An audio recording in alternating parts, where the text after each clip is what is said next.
Welcome to another trivia video on Patreon. This is Tim in Tokyo. And this is Paul in Hanover, New Hampshire, looking out at 18 inches of snow. Well, it's Oh, not wow. quite that bad, but the temperatures are supposed to be in the 30s and 40s over the next few days. So it might melt a little bit before it gets freezing cold again. Wow. Okay. No It's snow New on the England, ground folks. here, but there's supposed to Mm, be some snow later this week. yes. So, of course, we've usually done these as TV trivia. And as you might have picked up from the previous one, I was kind of running low on ideas, and I was feeling like I was just hitting the same shows over and over. So I decided to throw you a curveball and do 80s pop music quiz. What? Sacrilege. We never talk about 80s pop music. Speaking of which, yes, what deep cut song from a early 80s Queen album does this little icon remind you of? Dragon Yes, it Attack. is, in fact, the Dragon Attack. It's the red dragon, the fastest of the three dragons from the old Atari adventure game. They'll make a T-shirt out of anything these days. I believe that's the slogan of this T-shirt company. Yeah. Yes, we'll make a T-shirt out of anything. So, in lieu of my Batman 66 shirt, which I nearly wore for this podcast, I just decided to go full Game 3 wild square eating dragon icon. Anyway, so let's move Right. ahead with the pop music. Okay, pop music. Number one, Cyndi Lauper co-wrote her hit Time After Time with a member of which band? A. Mr. Mister, B. The Hooters, C. Quarter Flash, D. Chilliwack. Oh boy, I knew this at one point. Isn't that scary? Oh, that's scary, kids. Obligatory SCTV reference checked off. So Chilliwack, Quarter Flash, Mr. Mister, and what was the fourth The band? Hooters. The Hooters. Boy, I'm just going to guess the Hooters just because of the way the song sounds, but I You're- could be very You're wrong. right. Yes. No kidding. It Okay. was the Hooters member Rob Hyman. He and Hooters co-founder Eric Bazilian were friends of Rick Chertoff, who produced Cindy's first album, She's So Unusual. Okay. Hyman also sings backup on the chorus of Time After Time. Yeah, Okay. there's something about that song that if I'm thinking about them in tandem, it sounds a lot like the Hooters and We Danced. Yeah. Do, do, do, do, do, do, do, do, do. Something about the arpeggios, maybe. Anyway, go ahead. Okay. Number two. What do these 5 records have in common? The Reflex by Duran Duran, Two of Hearts by Stacy Q, I Can't Wait by New Shoes, Everything She Wants by Wham, and Lay Your Hands on Me by the Thompson Twins.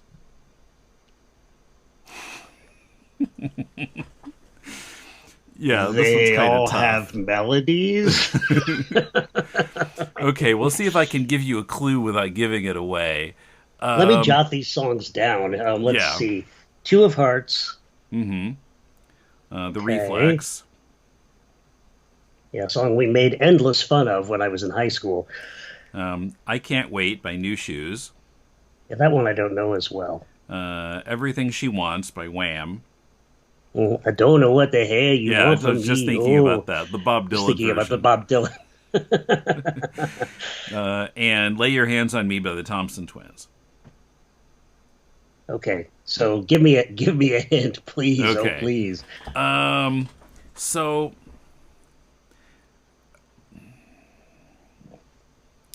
how do I explain it? It has to do with the recording. Were they all produced by the same person? No, you're kind of close though. Mm. And it's hard to give a clue without giving it away. Well, they weren't all written by the same people. No. Or had a co-writer. No, it's not quite that close, but there's That something material. about something about the quality of what went out to radio that or something about the back history of each song or of each record.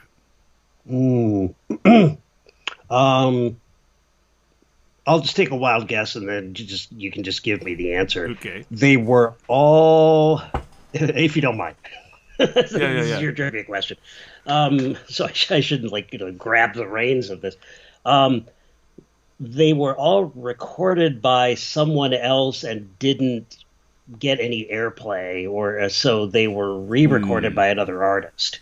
Well, there are plenty of records in that category, and I should have come up with that one. But now all of them became hits after they were remixed. Okay. And in the case of some of the songs, you can hear the original version on the album, and then the single was a remix version, like the Reflex.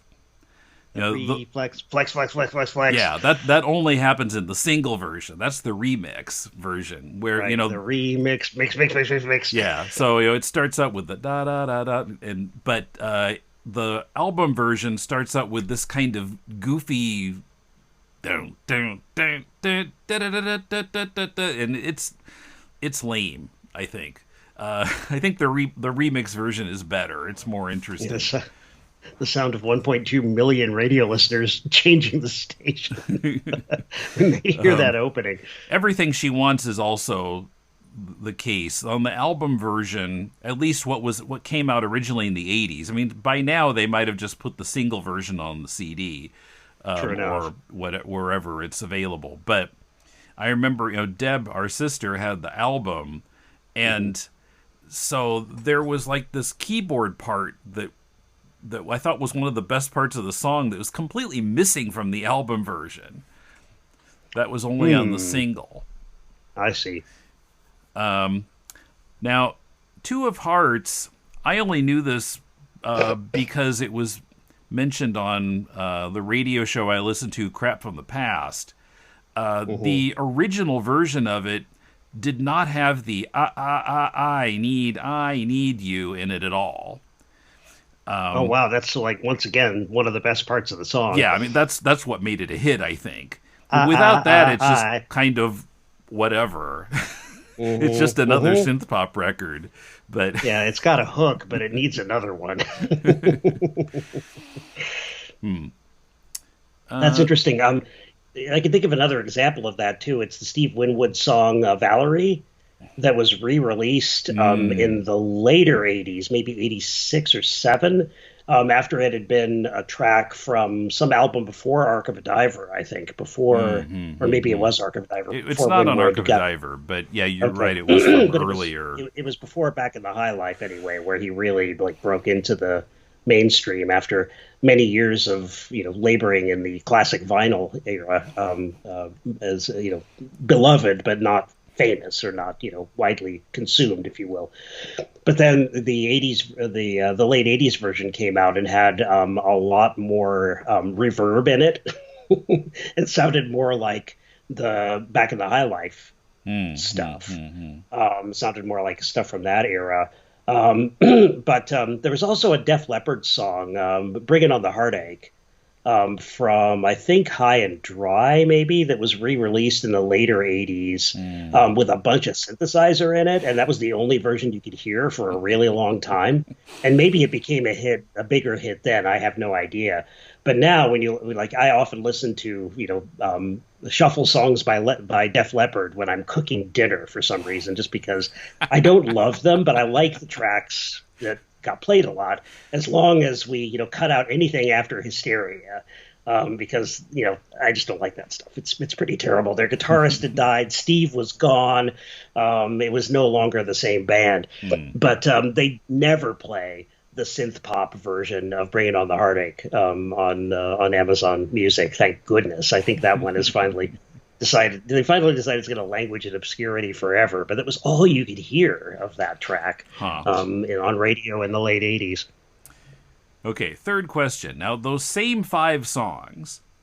Good thing I wrote them down. Of those 5, which 2 were remixed by Nile Rodgers?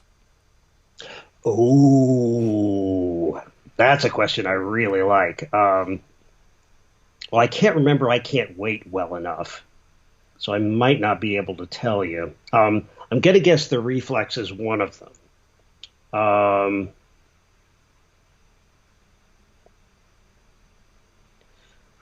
Reflex and Everything She Wants? Reflex and Lay Your Hands on Me. Lay Your Hands on Me. Oh, that's interesting.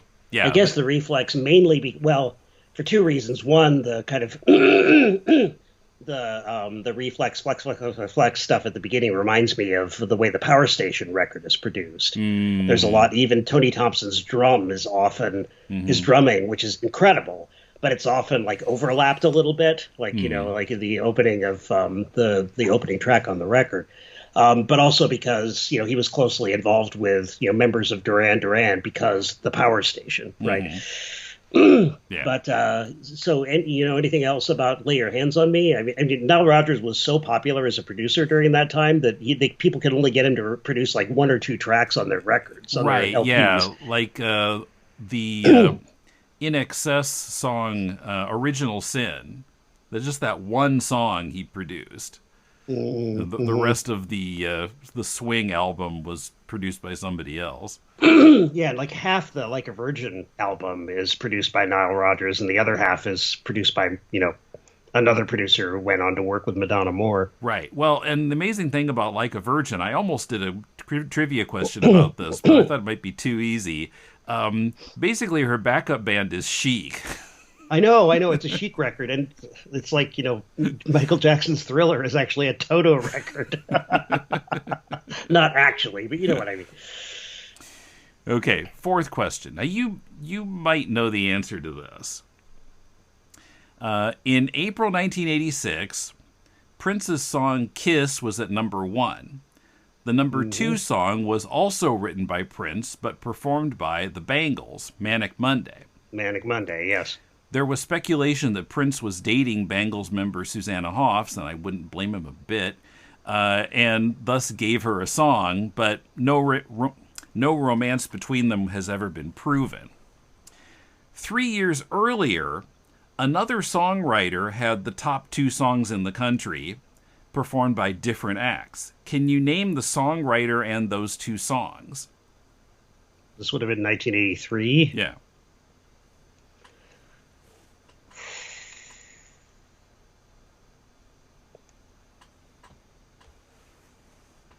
I'm almost certain it was Barry Gibb. Actually, no, it was not Barry Gibb. Oh, dang. Islands in the stream, that is what we are. That might have been a little earlier, though. No, that was right around the same time, actually. Mm-hmm. I think it might have been number 3 when these were the top 2. Possibly. Not a bad guess, except for the fact that it's wrong.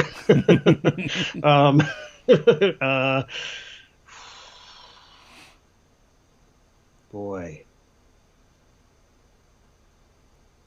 Who else was super prolific as a songwriter around that time? Well, see if I can give you a hint. This songwriter was most famous as the writer for a certain artist, but he was kind of on the outs with that artist at the time. And so he was giving songs to other artists. Okay, so one question here. I feel like I'm, grabbing a lifeline on Who Wants to Be a Millionaire. But was this songwriter just a lyricist, or did this person write music? No, he wrote music too. Okay. I was thinking Bernie Taupin. I know he was off. He was out of sort. He and Elton John were briefly out of sorts with each other. Yeah, good guess, but not the one I was thinking of. but he was not a music writer. I don't, and still isn't. I'm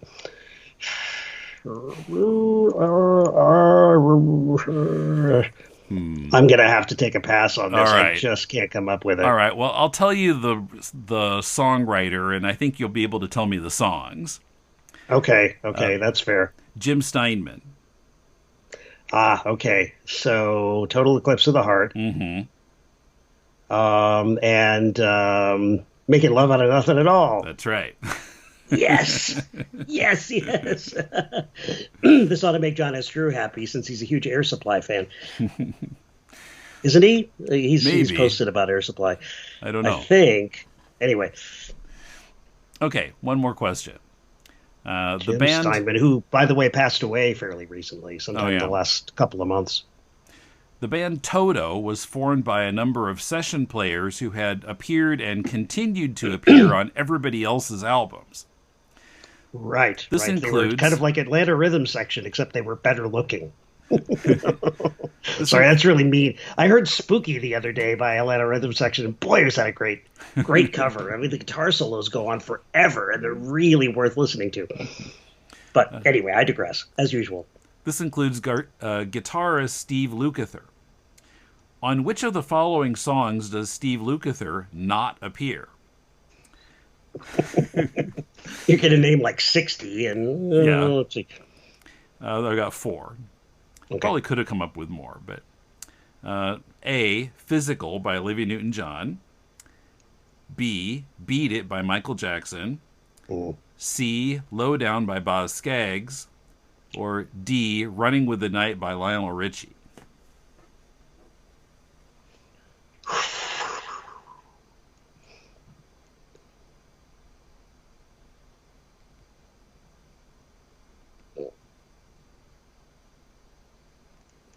Running with the Night?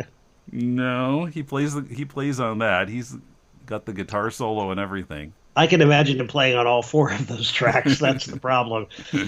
Well, he does play like every guitar bit that Eddie Van Halen doesn't play and Beat It, correct? That's right. Yeah, Mm-hmm. He doesn't play the solo, but he plays everything else. Mm-hmm. Okay, so the answer is Low Down. Okay, that was going to be my first guess, but it seemed to me that was actually a pretty likely candidate since it is definitely from the period that he was a session musician. Well, so yeah, Lukather does not appear on the 1976 track, but 3 other future members of Toto do. The keyboardist David Page, who co-wrote the song with Boz Scaggs, bassist David Huntgate, and drummer Jeff Porcaro. Okay. Lukather did play the solos on Physical and Running with the Night. Wikipedia says at the session for Running with the Night, Lukather sat down in the studio and the engineer played the basic tracks of the song for him to hear for the first time so he could plan his part. As the music played, he jammed along on his instrument. At the conclusion of the tune, he said to the engineer, "Okay, I'm ready for a take." The producer replied, "That was a take." And so they recorded this, so that's the version that ended up on the record? Guess so. Wow, talk about a pro. Man, that just is... Yeah, well, I mean... blows the mind. Yeah, Running with the Night, that's almost a decade after Lowdown. Of course, he wasn't on that, but he was still, I'm sure he was doing plenty of other sessions 10 years earlier. So he was definitely a pro by... Oh, sure. Tons of experience by that time. Clearly the consummate pro. I mean, not even a lot of pros couldn't even do that. Did he play on other tracks on that Boz Scaggs record? Do you have any idea on that LP? I didn't check that, but...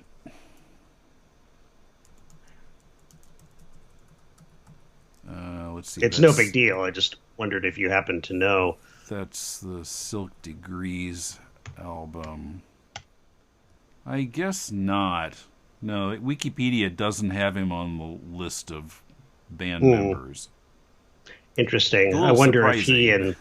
Yeah, it is. I wonder if he and the Porcaros and David Page knew each other by then.